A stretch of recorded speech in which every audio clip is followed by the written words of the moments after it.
Voltamos e no programa de hoje nós conversamos com o reumatologista Leandro Barros sobre as doenças autoimunes.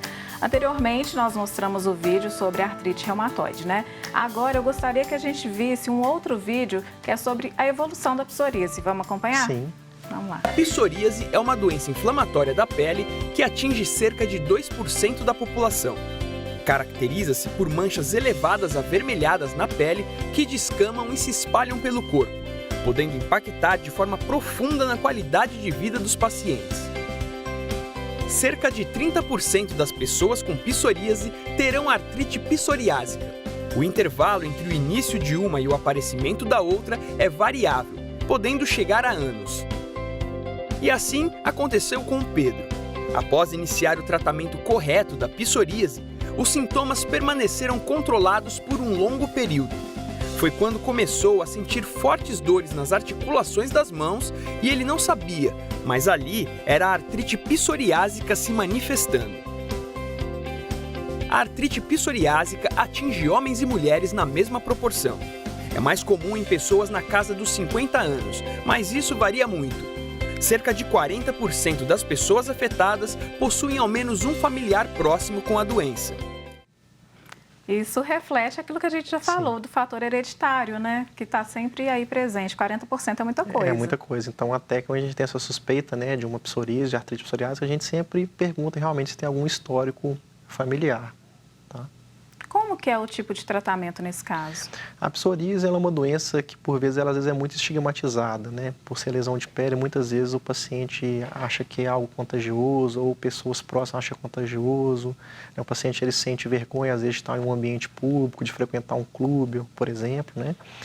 Mas o tratamento vai depender da intensidade da psoríase, então desde tem tratamentos tópicos que a gente pode estar utilizando, né?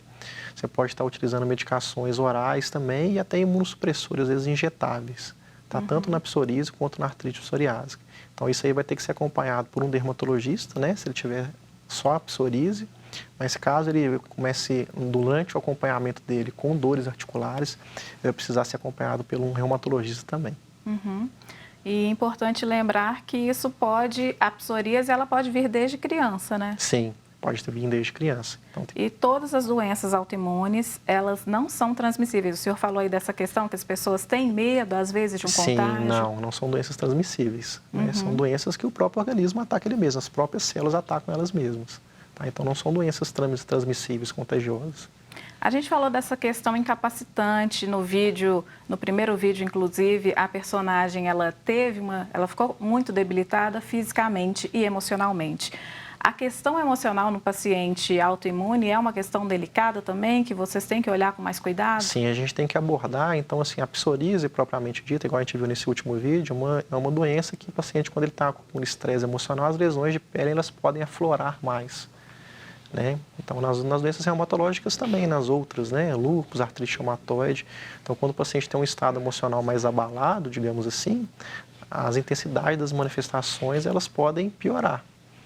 Então, ter mais dores, manifestar ou em outros órgãos. Então, é algo que a gente sempre tem que abordar no paciente também, essa questão emocional. Uhum. Tá?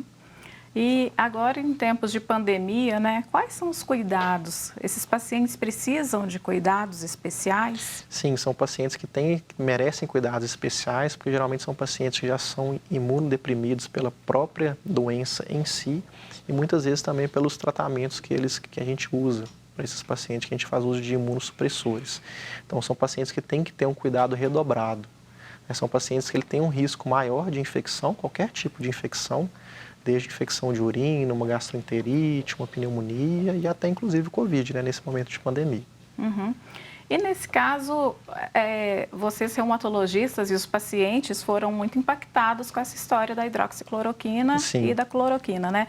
Como que foi essa repercussão para vocês no dia a dia? Isso impactou diretamente no consultório, assim, porque, na verdade, teve aquele boom, né, assim, das pessoas irem para as farmácias, de estar comprando a hidroxicloroquina, e realmente quem precisava da hidroxicloroquina ficou sem.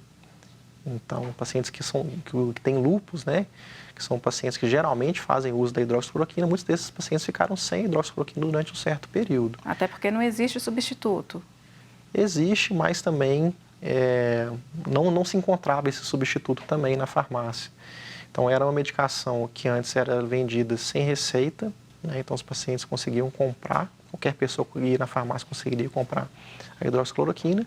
Então, de uma forma de resguardar essa medicação para os pacientes, né, reumáticos, principalmente os pacientes lúpicos, foi justamente agora a medicação que ela é vendida exclusivamente com receita. E quais são as consequências para o paciente que fica sem essa medicação? A doença dele pode reativar. Então, o paciente ele pode ter manifestações graves da doença, inclusive com necessidade de internação, de vir a óbito por conta disso. Então, a medicação é fundamental. Então, trouxe um impacto muito negativo para esses pacientes. E lembrando também que houve essa questão toda da cloroquina, mas ela causa efeitos colaterais muito adversos, né? Sim, alguns cuidados que a gente tem que ter com a hidroxicloroquina, tem risco de arritmia cardíaca e de afetar a retina. Então, pacientes que fazem o uso da hidroxicloroquina inadvertidamente ou que fazem uso crônico durante longos períodos, se ele não fizer um acompanhamento oftalmológico regular, ele pode evoluir inclusive com cegueira. Então é algo que a gente tem que monitorar em pacientes que fazem uso dessa medicação. E a questão cardíaca também? E a questão cardíaca também é algo que chama atenção. O paciente pode ter uma morte súbita, né, por conta dessa arritmia. Uhum. Existem até relatos em outros países de que pessoas chegaram a óbito por conta disso. Exatamente. Né? Então, a medicação, como toda medicação, que tem efeitos colaterais. Então, ela tem que ser bem indicada. Uhum. Até porque, né, doutor, a questão da hidroxicloroquina hoje, ela foi estudada durante muitos anos. Já se sabe qual que é a dose segura, a dose correta para esses casos, né? E em relação à Covid, não se sabe nada a respeito. A Covid acabou, foi algo que nos impactou muito, foi tudo uma surpresa para todos nós, né? É uma doença que a gente não tinha contato, não sabia como que a doença funcionava, né? As manifestações clínicas da doença, o tratamento, então virou aquele alvoroço, né, em busca de um tratamento que fosse realmente efetivo, e isso acabou impactando não só a hidroxicloroquina, mas outras medicações acabaram entrando nesse rol de uma possível cura para a doença, né? Sim, isso incluiu até vermífugos, né? Sim, a ivermectina acabou entrando também nessa seara aí do tratamento da Covid. E lembrando, gente, que assim, o tratamento, as pesquisas preliminares, né, envolvendo a cloroquina e a hidroxicloroquina, elas foram testadas no laboratório.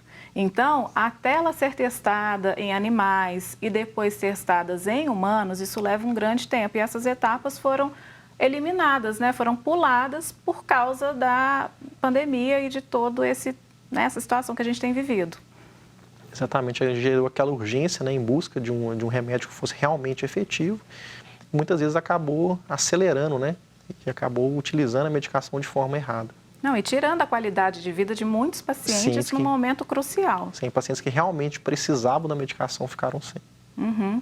Doutor, eu queria ver também a respeito, agora vai chegando a época do verão, e aí vem dengue, zika, chikungunya. Como que são essas doenças para esses pacientes que já têm uma imunidade baixa? Eles estão sob risco maior, né? Então vai depender muito assim de como que a doença autoimune dele se está bem controlada ou não, as medicações que ele usa. Então tem imunossupressores mais fracos, tem alguns que são mais potentes. Então eles estão, de uma forma geral, eles podem estar sob um risco maior de infecção por dengue, chikungunya, né, e zika. Lembrando que a chikungunya tem uma característica especial, que é uma doença que pode cursar com muitas dores articulares, inclusive cronificar. E aí, pacientes que vão precisar ser acompanhados por um reumatologista durante longos períodos. Uhum. Então, imagino que nessa situação toda seja difícil chegar no reumato mais uma vez, né? Mais uma vez, sem dúvida. Que a chikungunya, ela gera vários sintomas e as pessoas ficam perdidas nos próprios sintomas às vezes, né?